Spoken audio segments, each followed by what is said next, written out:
The lead I was supposed to have was supposed to came down from Leipzig, Ohio, but something must have happened.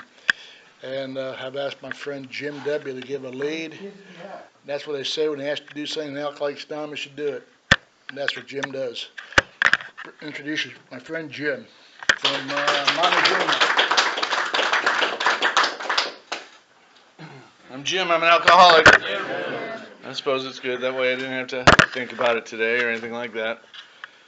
I did put on a clean shirt tonight, though, so at least you got that. I might have showered, though, if I would have known. So, I'm an alcoholic. I'm a real alcoholic. Like they say, Handlebar used to say, I'm a real alcoholic. That means I'm genetically predisposed to want to drink myself to death. And that's insane. That's insane. But I've been hanging around you guys for a while and noticed that you guys are just like that too, so I feel in good company along those lines. Y'all are insane too. I was born and raised in Akron, Ohio. Birthplace of Alcoholics Anonymous. I didn't know this until years later when I got sober, but I grew up 8 blocks away from Dr. Bob's house. The first time I got drunk, me and Frank McGuckin split a 12-pack and went running down Dorchester, which is a street over from Ardmore, where Dr. Bob lives. We tipped over a trash can on that street that night. Had big fun. It was awesome.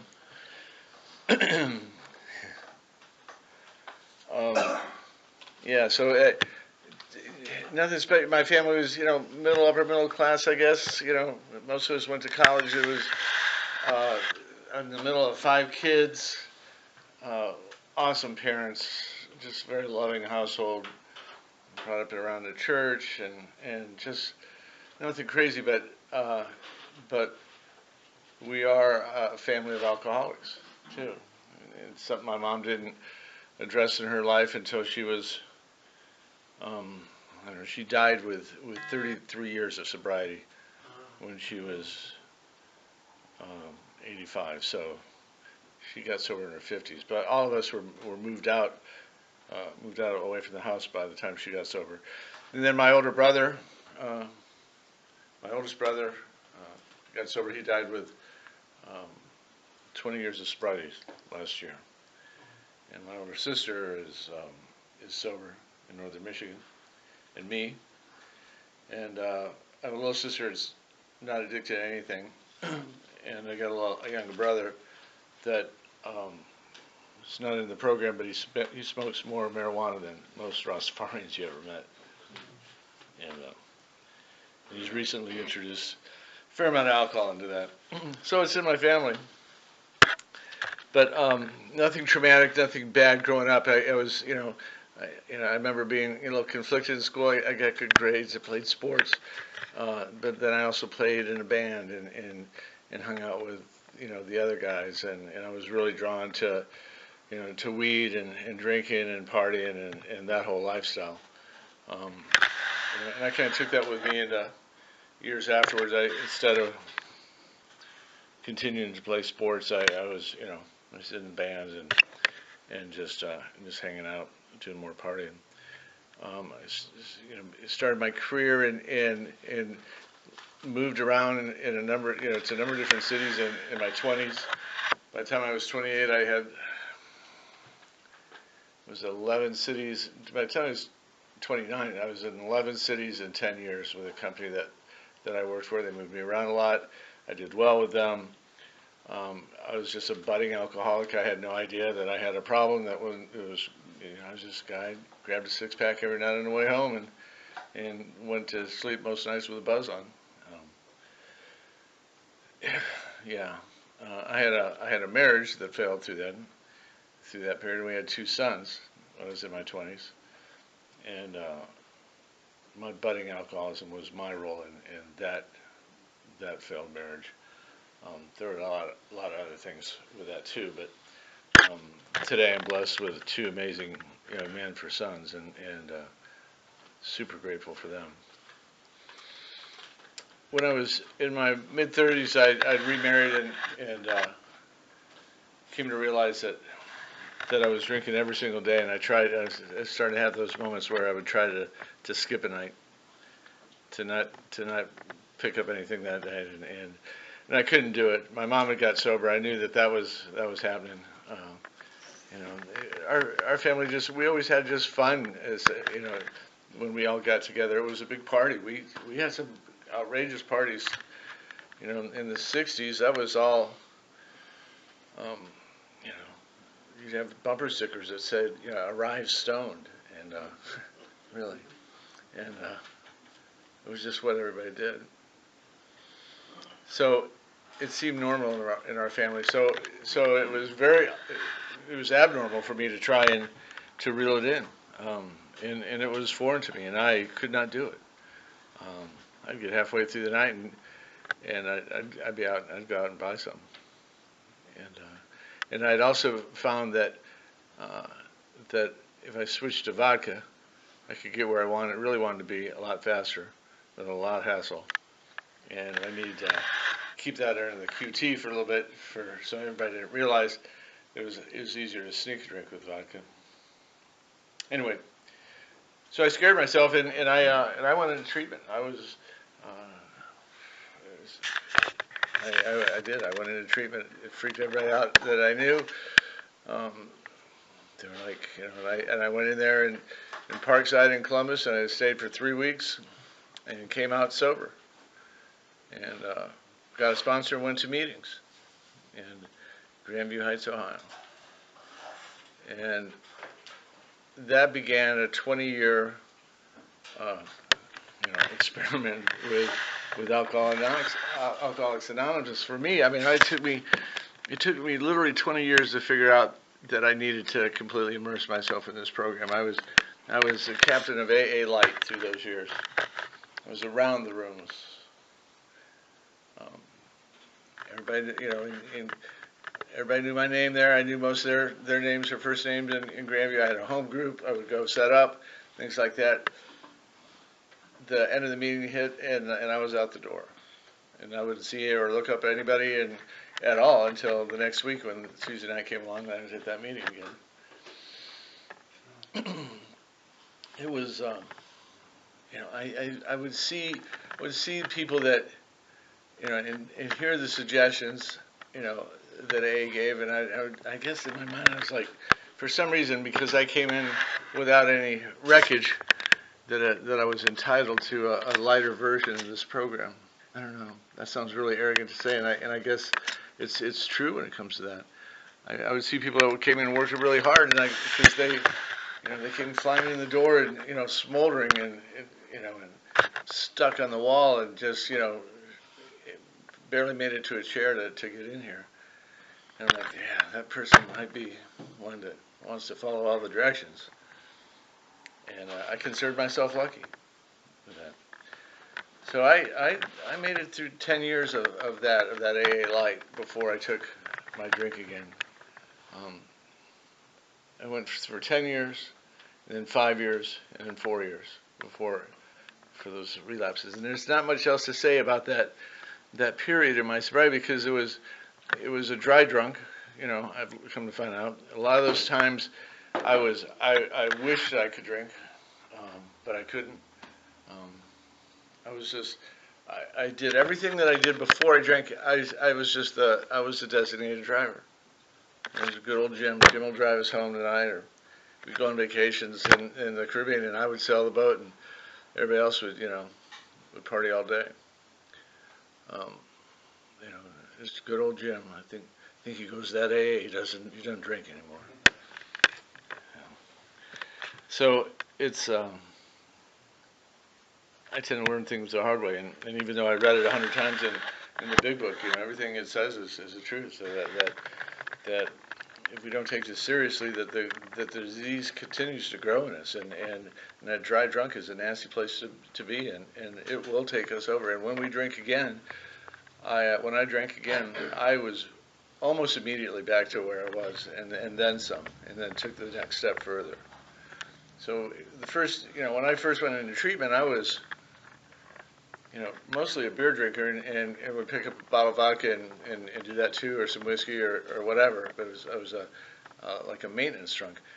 By my last drink 11 years ago, almost 12 years ago, I was a bottle of vodka.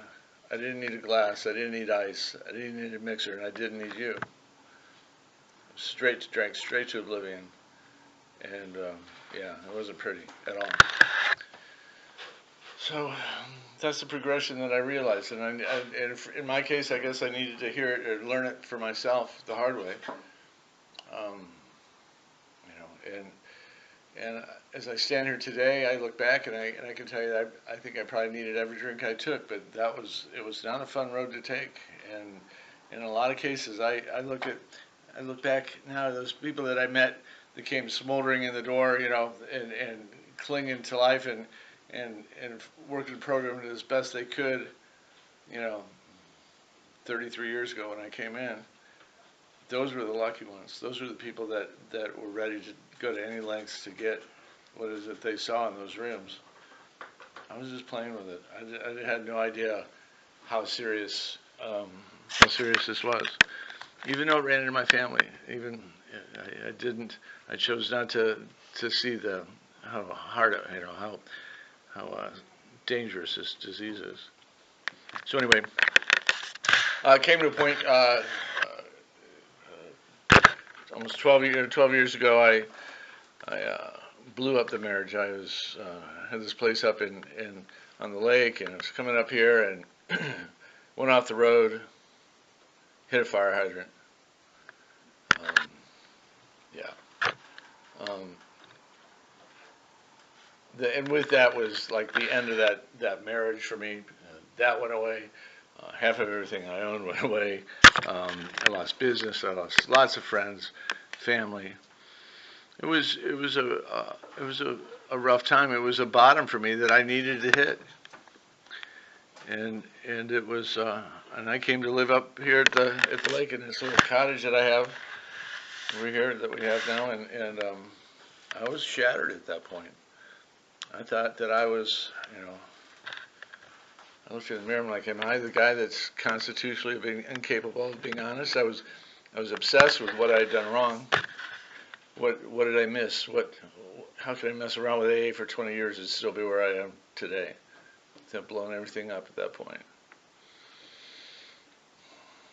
So I just did some things that I just decided that I was just gonna shut up and follow directions and do exactly what everybody told me to do.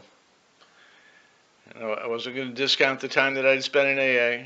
I knew that I'd done some things right, but I knew that there was something missing, and I didn't know what it was, and it became glaringly obvious to me, as I did, as I went on, what the things that I did miss, but I didn't know at first, and so I did everything I could. I got us a great sponsor, Jerry H, and he lived around the bend from me in Montezuma, and he told me to call him every day. And so I called him every day for the first year. I went to every single meeting I could get to. It was well over somewhere in the neighborhood of 400 meetings. It was a lot. I kept a log of each meeting I went to. I wrote down what we talked about in that meeting. I wrote down the subject. I was just desperate to retain and find out what was going on. A lot of things happened when I took all those things seriously, and it's that I started to get happy really pretty quickly, honestly, because I knew that I was on the right track. That I felt good. I was being honest. I had this note on my mirror that said, "Not one more lie," because I was a walking lie as when I was drinking. Especially when you're in relapse, that's just nasty. So I could look myself in the eye again, and that was a nice thing.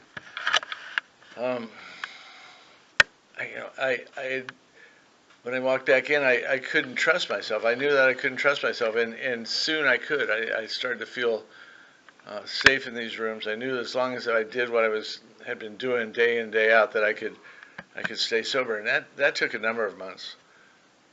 I remember still being afraid of that. I brought it up in a meeting a few months in, and Gary actually told me, he said, "Jim, you're gonna be all right. You just keep doing what you're doing. You're gonna be all right." But I I didn't know what it looked like, but I was afraid of relapse. I was afraid this disease was gonna take me. I was gonna die with it. You know. Yeah. So I made some notes of some things that really rang true for me. I just knew that I needed profound change. I needed to learn how to dig deep in these meetings. I needed to pay attention when we brought up topics, and if I had something to share, I need to be able to share and dig deep with it.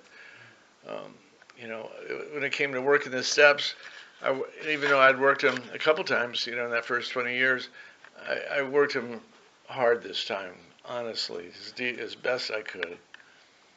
Because it's not to say that I didn't try the first 20 years, but it was the steps the first 20 years. If I didn't see the benefit in it to me ahead of time, I would half-ass the step. If I couldn't see ahead of time what the step was going to do to benefit me, why? Maybe that's for somebody else. This time I knew that I came to believe that sometimes you don't understand the value of the step until after you do it. After you do all the steps, really. So I took those very seriously. The spiritual path just became very. I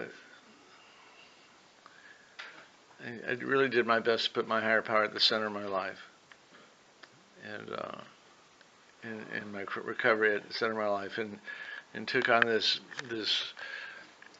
daily activity that turned into my template for a sober day. As I share it with guys that ask me to work them through the steps, but I wake up in the morning and I pray, and I thank God and ask Him for another sober day, and we do these readings that Johnny and I collect, and and those are important. And then we read some prayers together, the step prayers, and that puts me in a mind to stop and think about God. And so I do. I stop and I think about God for a while.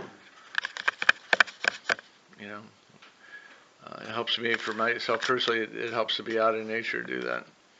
I plan a meeting at that point. What meeting am I going to go to that day? And what other alcoholic am I going to talk to that day? Or who am I going to call on the phone? It's going to be my sponsor or somebody I know who's, could have a phone call arranged with somebody.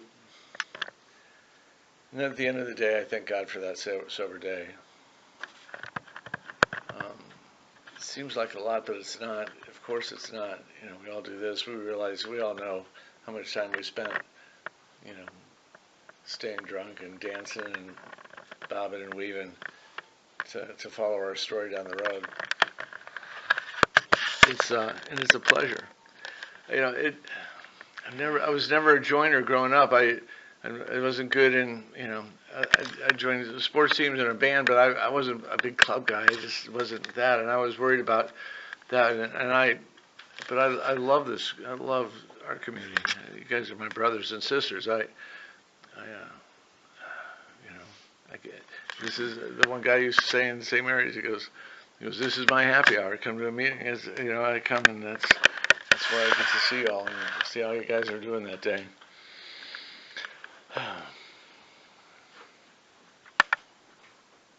I needed to learn. I told myself this too that almost like the first week I was there, that I was at a meeting in New Bremen, and I looked around that room and I said, I've got something to learn from absolutely everybody in this room tonight, every single person here, because not one of them did to their life what I did last week, what I did to my life last week.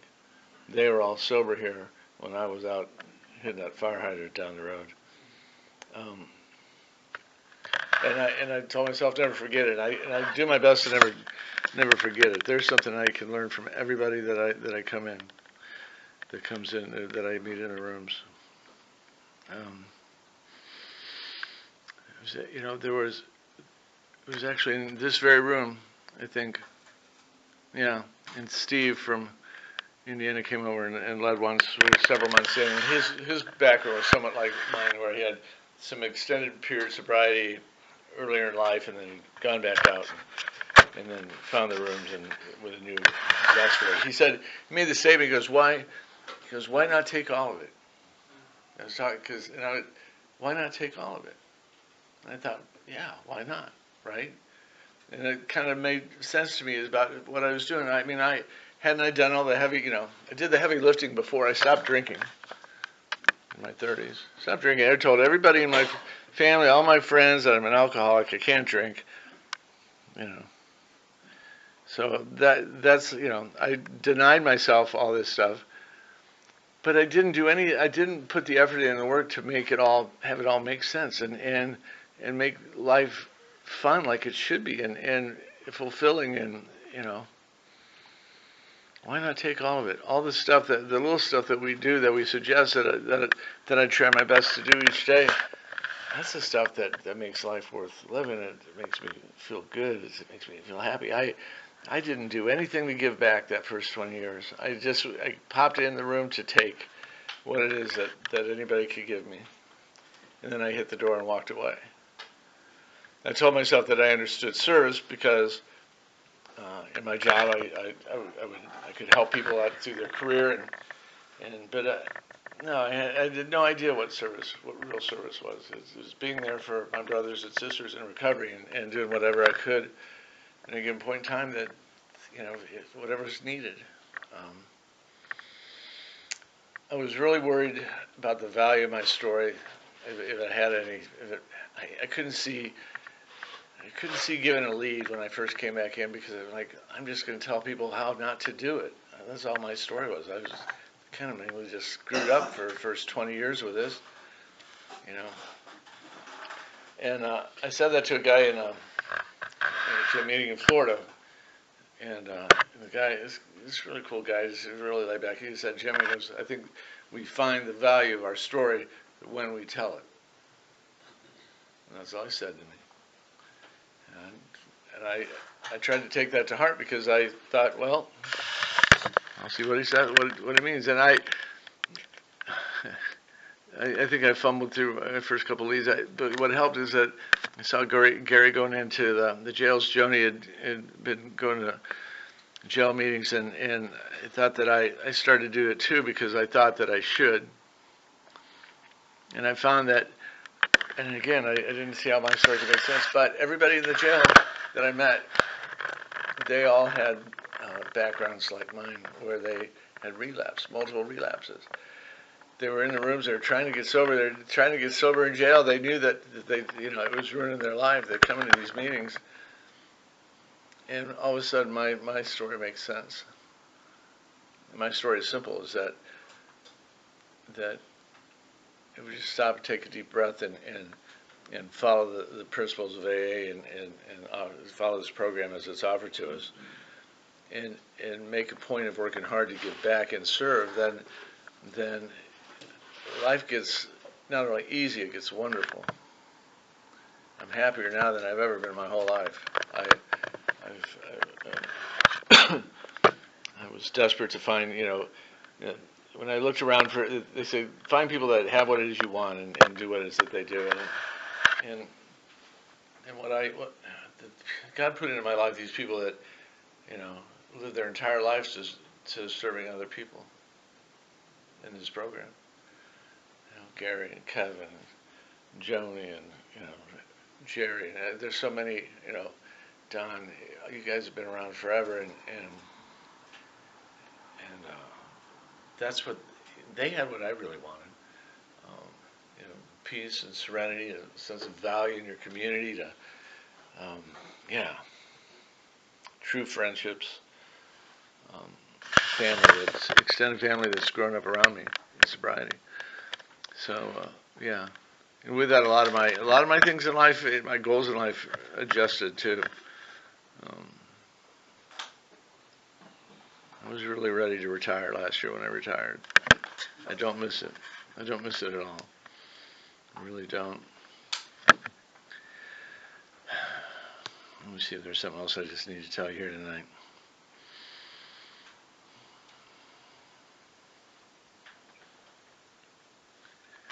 One of the biggest realizations that I took, and actually it was over the last 11 and a half years that I realized this, that because we flirt with this whole thing when we're going in and out, and when I was going in and out, this bizarre thought that I wish I could drink like everybody else, right? That I wish I just hadn't been an alcoholic. That I could have a beer or two and be on my way, and maybe get a little silly, on special occasions and weekends, or kick it up at a party, whatever. That's what I told myself. That's what every alcoholic tells themselves when they're sputtering or trying to control their drinking. And I finally just had to look at that, and I was like, that is such bullshit. Not for a second did I ever want to drink like everybody else, normal. Ever. Never. I wanted to drink how I drank, but without the consequences. I mean, my ex-wife, I'll tell this story, you hear me told it 100 times. She'd come home from work and open a bottle of wine and pour a glass and drink it up pretty quick and sit there and chit-chat and open up, pour another glass of wine, and I'm like, here we go. And chit-chat and talking. I'm just watching, a little bit amused, and she would get up and she would take that half glass of wine, her second glass, and put it in the refrigerator. And put the cork back on the bottle and put it in the refrigerator. And I'm like, what? What? I mean, that's a drinking problem, right? In our book. I never wanted to drink normal, ever.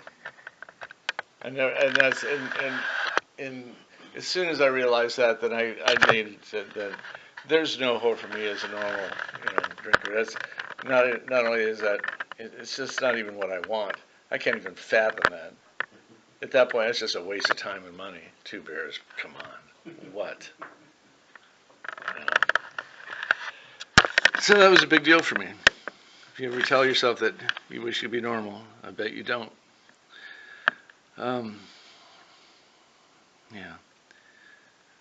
I wrote over this notebook that I had that first year of when I wrote all the meetings that I went to, and the daily reprieve contingent on the maintenance of my spiritual condition. I wrote that over and over and over and over again on this cover.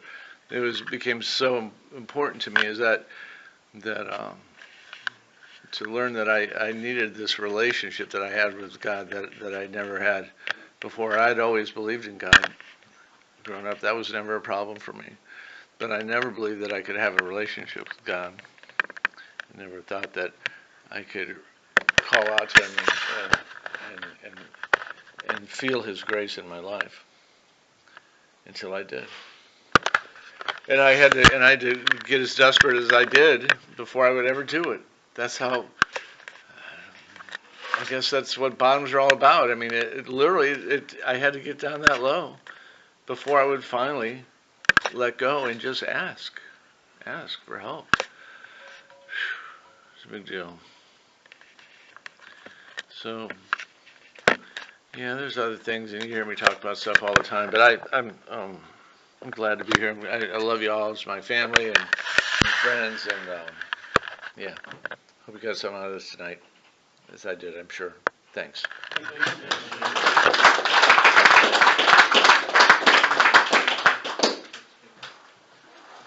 That's a good message. I think what really got out, I heard you say this before, but my story has a meaning.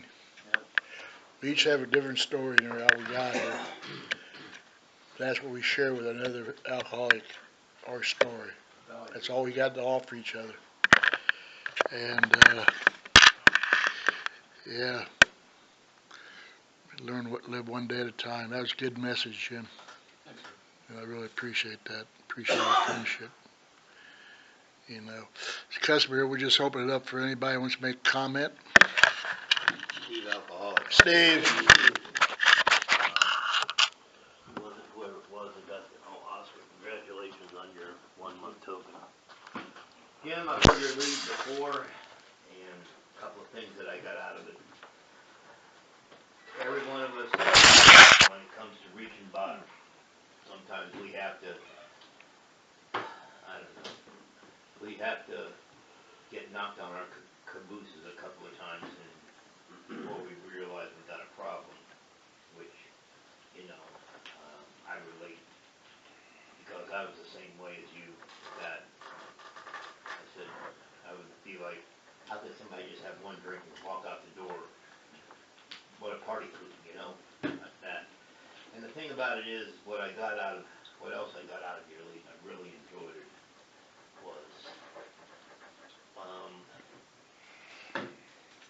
at the jail meetings, you give back.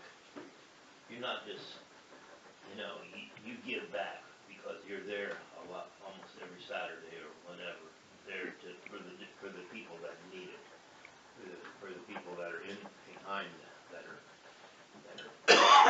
locked up, to share what it was like and what happened and what kind of life can be like today without that booze.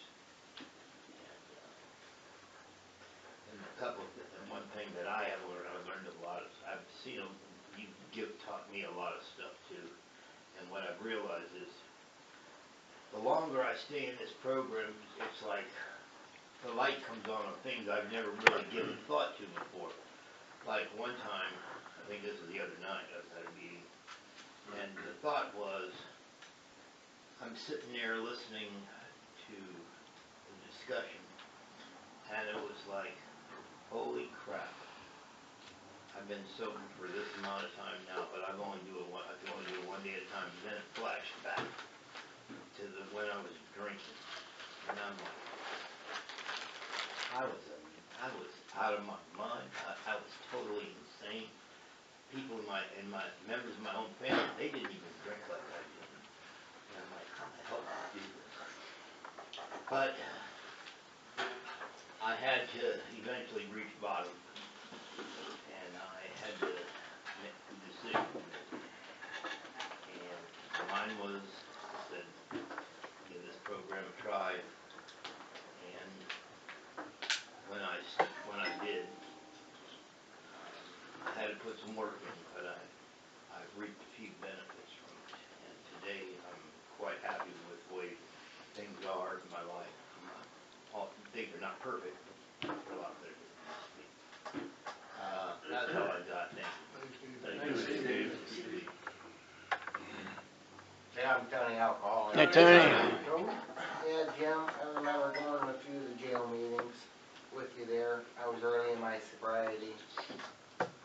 I was beaten down, and what I was impressed was all the different topics that was thrown at you in them jail meetings and how you handled it.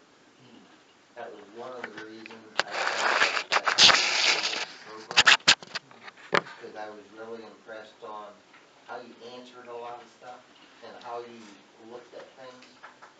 You know, I never said I looked at things clearly, but I'll be honest with you, I think you looked at it very clearly looking back, and it was very, very interesting on that. Just thanks for being my friend. Great lead tonight, and I'm really happy to know you. Thank you, John. Thanks very much. Thanks. It Thanks. only took me 20 years. Hey. I'm Al, I'm an alcoholic. Yeah. Yeah, Jim, I'd like to thank you for that lead, and it was good, and, I really enjoy seeing you at meetings, because, I haven't been in the room for near as many 24 hours as you have, but, you take it from the mentors,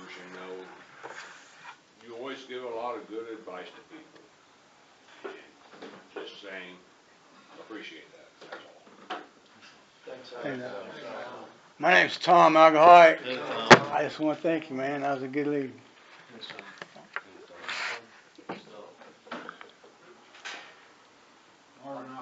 Hey, Marvin.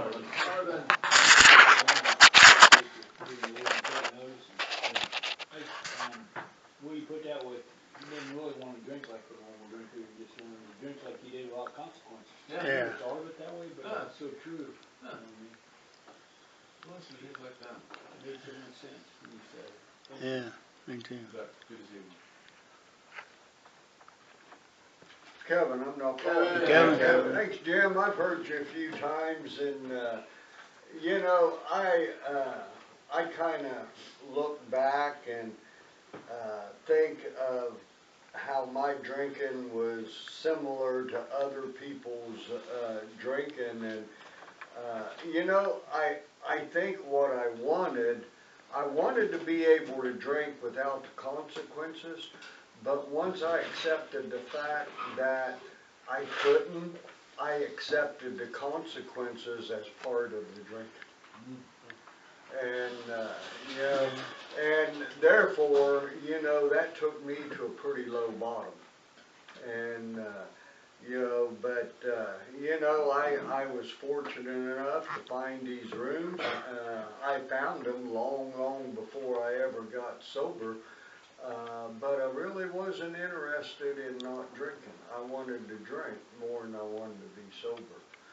And, but when I did find these rooms, you know, I didn't know, I knew very, very little. And everything I know today was from the people that went before me. And, you know, and that's where I was very fortunate that when I found these rooms, there was a lot of old timers around that they could teach you how to get sober and stay sober. And, you know, and I definitely needed it, and today I'm very grateful for those people. And some of them are sitting in this room today. And, you know, and the thing is, there's just a little trick, and that trick is don't pick up that first drink and keep coming back. And, you know, and I've been fortunate enough to be in sober a few 24 hours, and, you know, my life's pretty good today. So, thanks for a good lead. Thanks for being my friend. Thanks, Scott. Thanks, Kevin. Oscar alcoholic. All right. Thanks for your life. It's a example life for me. And thanks for the first month for me. It's very difficult take this program again. 3 years now take a lot. And my family they take a bad drinks. Jorge understand me. I have very people take a drink every day, and it's very difficult for me. The first days. Today I have a change. Today I have a change. It's our first month, but I have very program after before, and I understand after is a more change coming here, more change. When I take the drink, I understand. First time alcoholic forever. Yeah. Thanks. Thanks, Oscar. Congratulations, Austin. Jorge alcoholic. Hey, Jorge. Jim, thank you for your lead. I think I never heard you before, but I got a lot of things from you. I'm learning here, and that's all I got. Thank you. Thanks, Jorge. I'm Ryan, I'm an alcoholic. Hey, Ryan. Like Jorge, that was my first time hearing you, Jim. Very powerful, lots of good nuggets in there. I really related to the part, you know, I too have been a chronic relapser in my past. Ever since I came to my first meeting, you know, I too felt entitled to a diluted AA program. Yeah. That's just where that self-centered, self-righteous part of me lingered in that, because I knew what was better for me more than you guys did. Yeah. And very well put. That was a good one. And yeah, it took every drink, every drug, it took every single one to get where I am here today. And yeah, you're a very humble individual, and you've definitely got something that I want. So thank you. Thanks, Thanks, Ryan. Ryan. Anybody else? Don's an alcoholic. Hey, Don. First of all, Jorge, congratulations.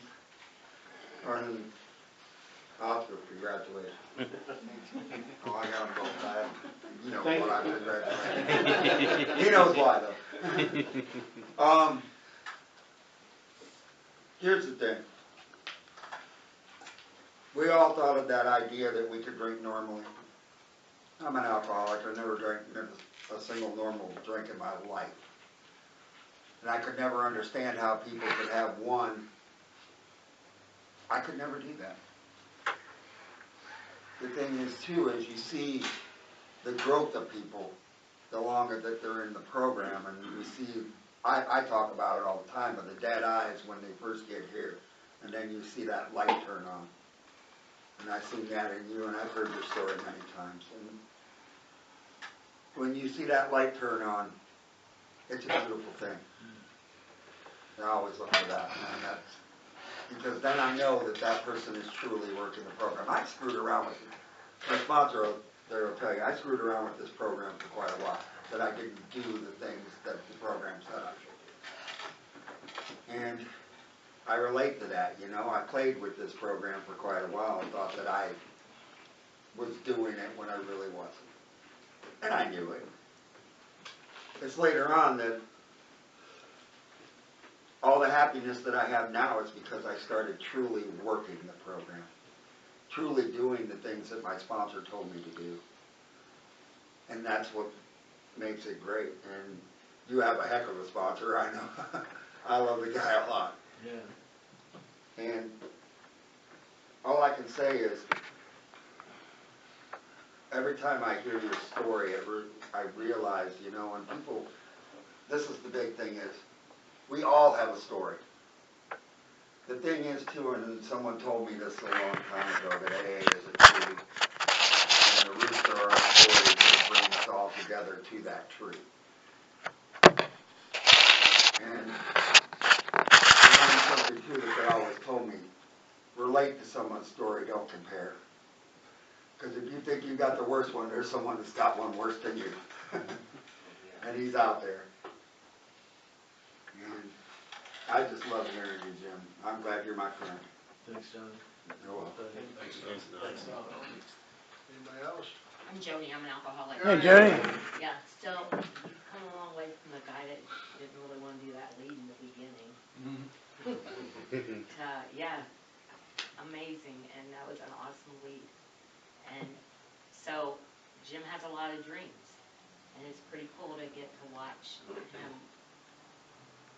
get to go along on those dreams, I guess. So, you know how people do a bucket list? I don't even do that because I would have never put on my bucket list the things that he has,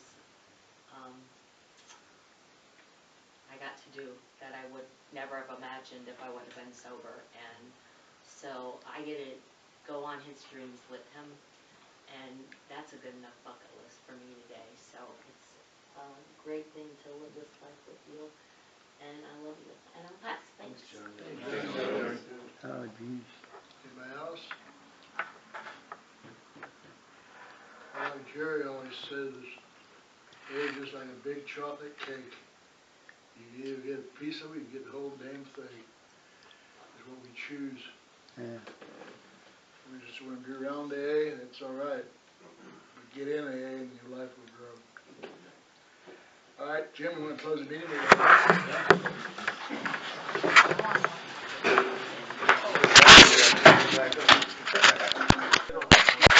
If he doesn't show up, who you gonna ask? What? If he doesn't show up, Marvin would be a good one to Oh, ask. Jim's gonna give a lead for me. Oh, Jim, cool. Jim.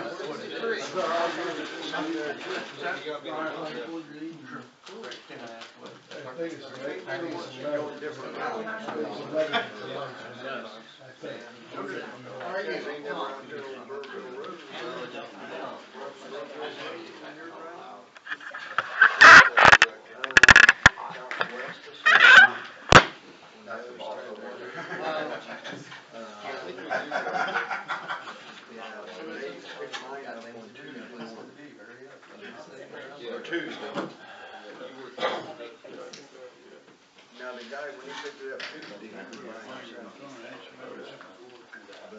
was but sometimes there's usually a guy with him.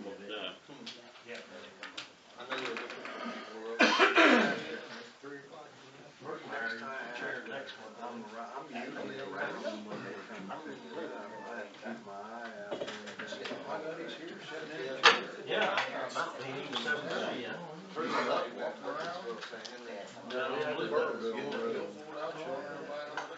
Yeah, it's like 3 or 4 roads that We way. opened the wallet the other day, we on moss for a lot. Oh, yeah, I believe it, I've seen it. I'm Garrett, an alcoholic. I'd like to welcome everyone here to the Coldwater Friday Night Group of Alcoholics Anonymous. Those who wish, we're open to meeting with serenity prayer.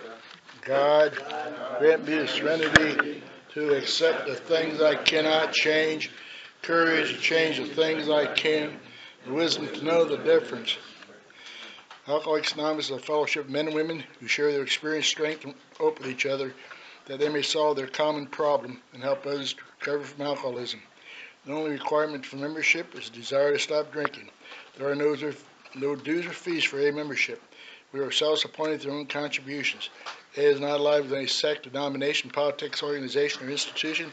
Does not wish to engage in any controversy. We neither endorse nor oppose any causes. Our primary purpose is to stay sober and help other alcoholics achieve sobriety.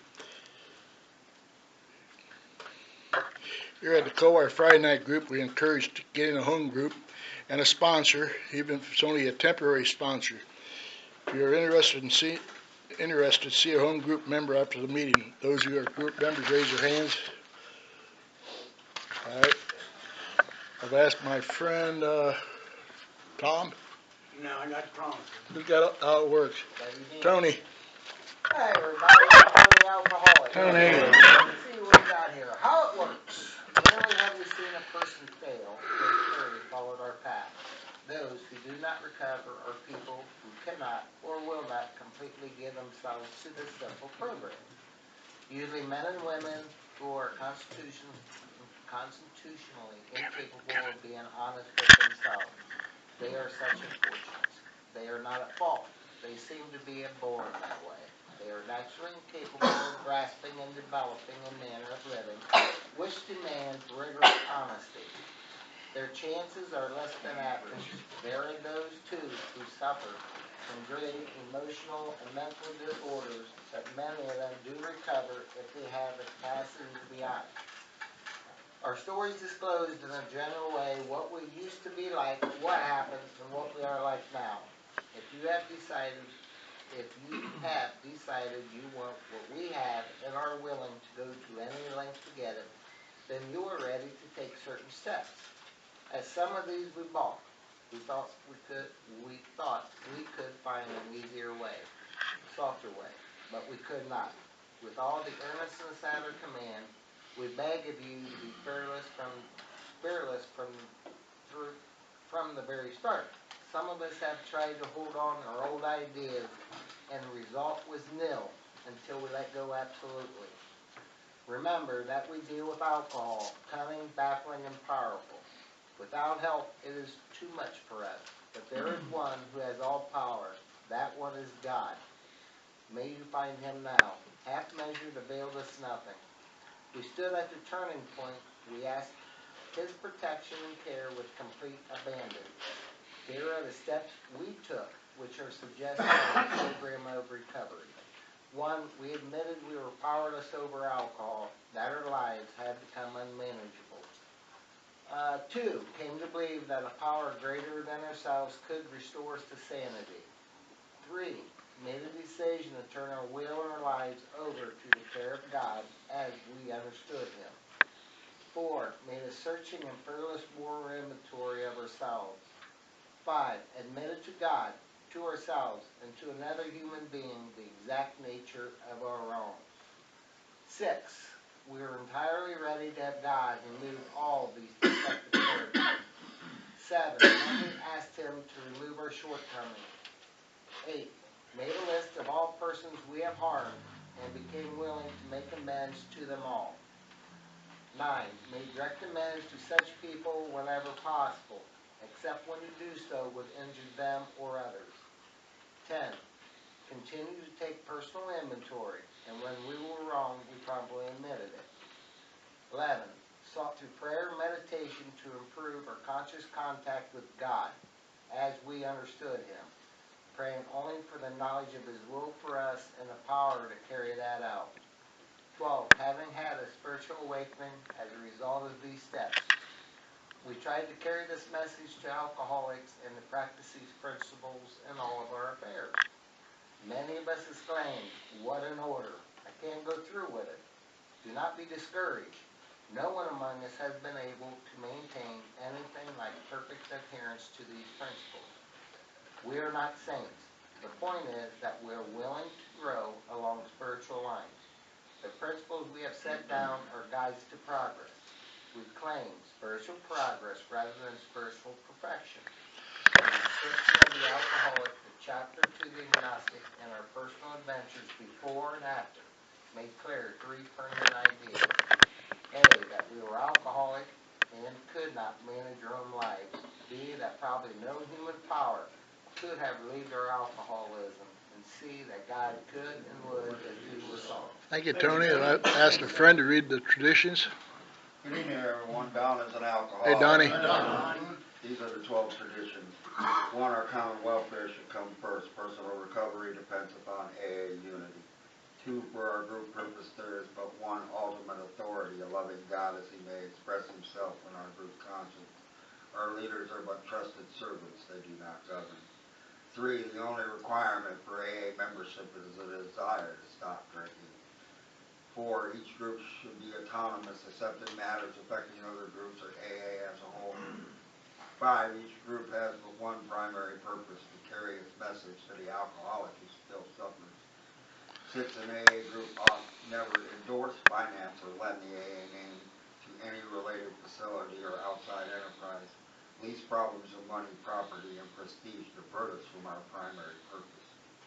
7, every AA group ought to be fully self-supporting, declining outside contributions. 8, Alcoholics Anonymous should remain forever non-professional, but our service centers may employ special workers. 9, AA as such ought never be organized, but we may create service boards or committees directly responsible to those they serve. 10, Alcoholics Anonymous has no opinion on outside issues, hence AA name ought never be drawn into public controversy. 11, our public relations policy is based on attraction rather than promotion. We need to always maintain personal anonymity at the level of press, radio, and film. 12, anonymity is the spiritual foundation of all of our traditions, ever reminding us to place principles before personality. Hey, Don. Ask Tom to read the promises. Thanks, Tom, an alcoholic. Tom. Here's the promises.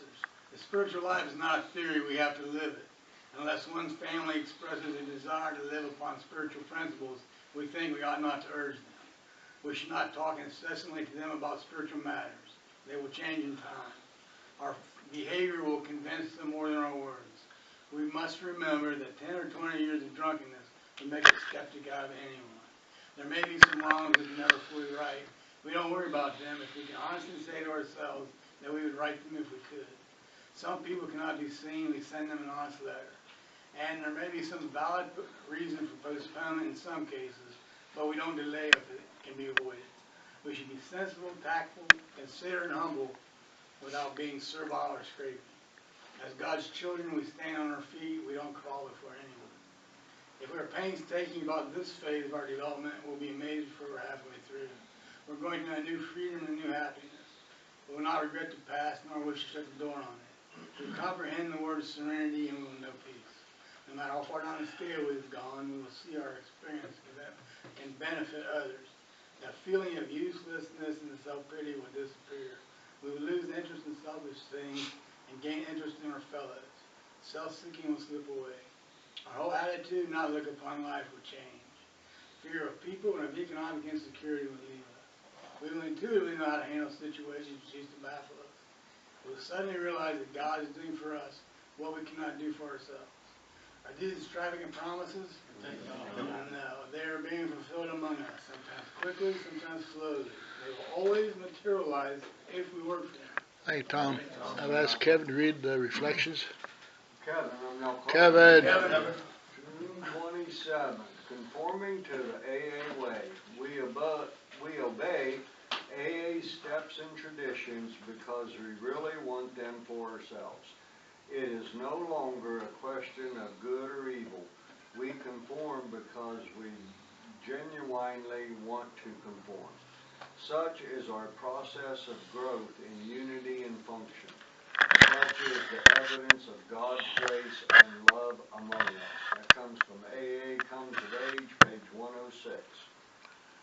It is fun to watch myself grow in AA. I fought conformity to AA principles from the moment I entered, but I learned from the pain of my belligerence that in choosing to live the AA way of life, I opened myself to God's grace and love.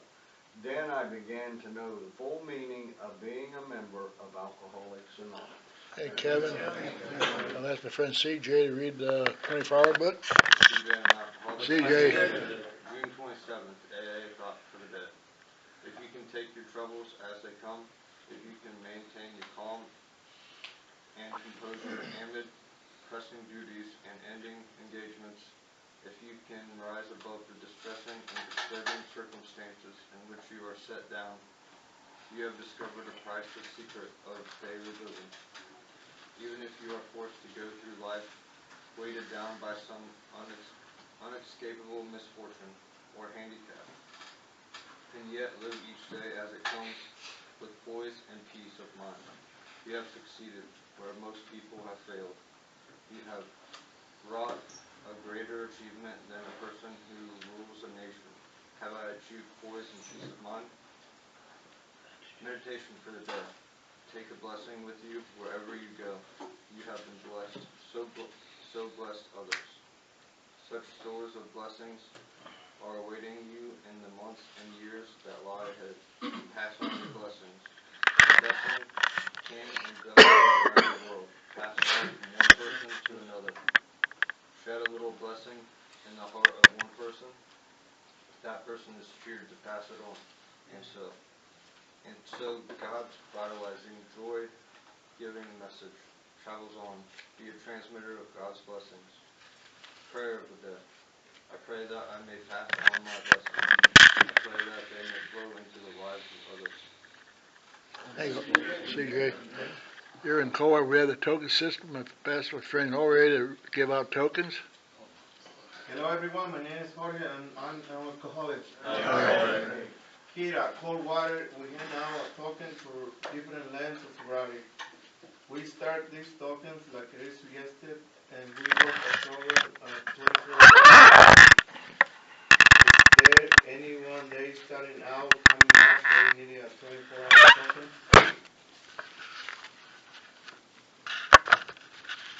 One, 2 months?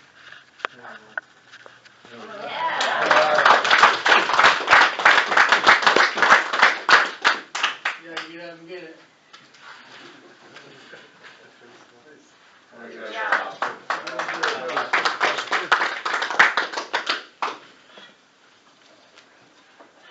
Four, 7 months?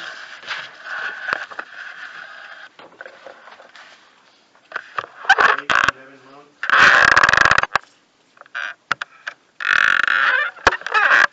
A year? 18 months? Anyone there or after? Does anyone have any kind they want to recognize?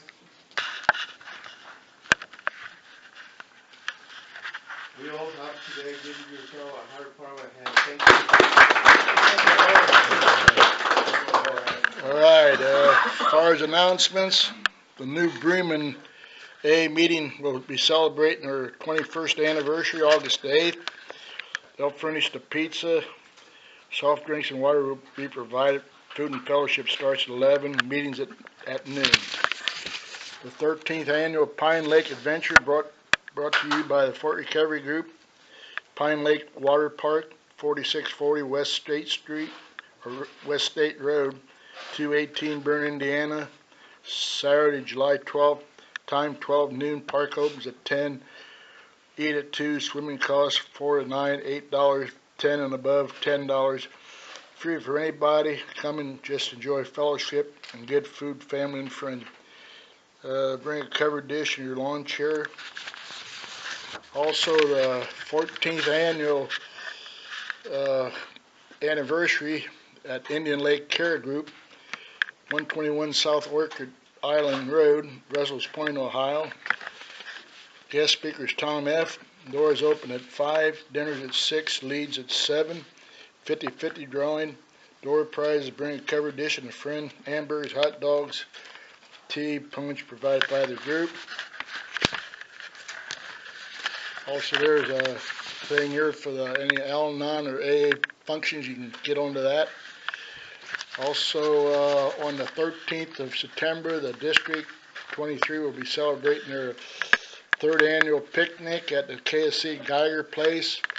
11:30 opens up, probably around 12, about between 12 and 2.